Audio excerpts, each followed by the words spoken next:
Hey, what's going on, guys? Shane here with Vince the Anomaly. What's up, guys? Today we're back with another episode on the MMA Grappling Trinity. Last week we worked using our strikes to find submissions. This week we're going to go from submissions to striking. Now this is one you probably won't use as often as the others, I'd say, but if you're definitely more of a stand-up fighter or you're a lot more striking oriented, you're going to find that you can use submissions to open up opportunities to find strikes. Cool. Let's take a look.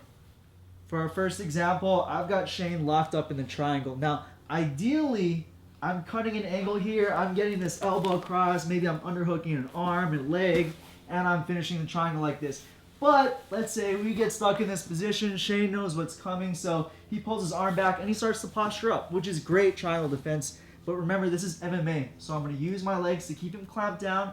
And instead of just trying to finish this submission or transitioning to another submission, I'm going to use these elbows to start striking. Now, you can punch here, but, I found that you can't really get much on these punches, and they're not going to hurt as much as these elbows. You can get a lot more power on these, and obviously they're going to hurt more. So next time you find yourself trying to finish a triangle in MMA and they're defending really well, he's posturing up, I'm going to use these elbows to just move right into my strikes instead.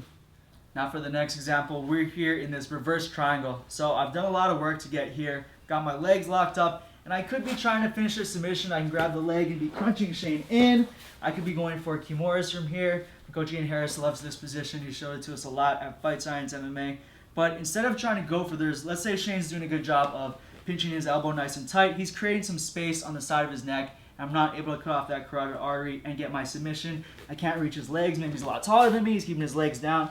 So instead of just sitting here and hunting for the submission, I'm going to go from submission to striking. So I'm going to start opening him up with some elbows. Now notice, I can't go straight sky to ground, 12 to 6 elbows. Those are illegal. But you can turn them over just a little bit like this. So I can start up here, and as long as I put a little angle on how I come down, the referees always tell us this before the fight start in the ref meeting, that's perfectly legal. So start up here, put a little curve to that. I can also come up over the top, elbow this way. I can punch and stuff as well, but I like to elbow from this position. So last week we worked on using our strikes to open up the rear naked choke. This time we're going to be trying to finish this rear naked choke, and we're going to be going to our strikes. So let's say I've got it all the way locked in. Shane defends the top arm with both hands, pulls it down. He starts defending the choking arm. And sometimes when you get on the guy's back and they're really good defending, you're just not going to be able to finish it from here. But remember, it's MMA, so following the MMA Grappling Trinity, we're going to be moving from the submission, which is the rear naked choke, to strikes. So from here, we could be punching to the side of the head.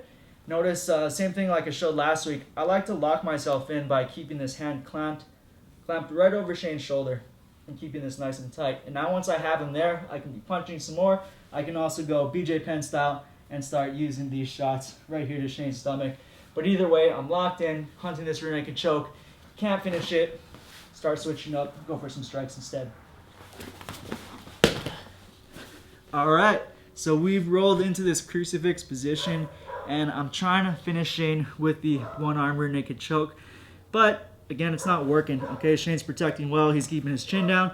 I can't get my arm across. I don't want to give up this hand to let go because it's going to give Shane some more wiggle room to exactly spin out of this crucifix. So I'm going to keep control of his wrist here. Instead of just trying to hunt this rear naked choke, I'm going to let go. And Gary Goodrich style, if you look at the old UFCs, he finishes his opponent just by driving these elbows to the side of the head. So we're moving from our submission and going to strikes. And then he goes to sleep right here. Exactly. All right, so I've done the hard work. I've got to this mounted guillotine position. Now, when you're trying to finish this one, you want to let go of this hand so you can really arch in and get the tap. But Shane's defending really well, or maybe perhaps during the transition here, Shane's head is starting to pop out. I know I'm going to lose it, so I'm going to go from this submission. I'm going to let go. Immediately, I'm posting up on Shane's face, and I'm raining down punches, collecting that high mount, and continue my striking. Okay, so I'm using this submission here from our mounted guillotine, and if I can't finish it, if the guy's not tapping or I just don't have his head in the right position for it, I'm just going to release it and then start striking, going from submission to strikes. So there it is, guys, the next part in the MMA Grappling Trinity, using our submissions to open up opportunities to land some strikes on our opponents, hopefully get that finish off of those strikes. Awesome. Guys, 2019 is the year of the Anomaly. You got to follow this man on Instagram. Link is in the description below. And until then, be sure to subscribe to get the fight tips before your opponent does. I'm Shane. Vince the Anomaly. Fight tips for the underdogs.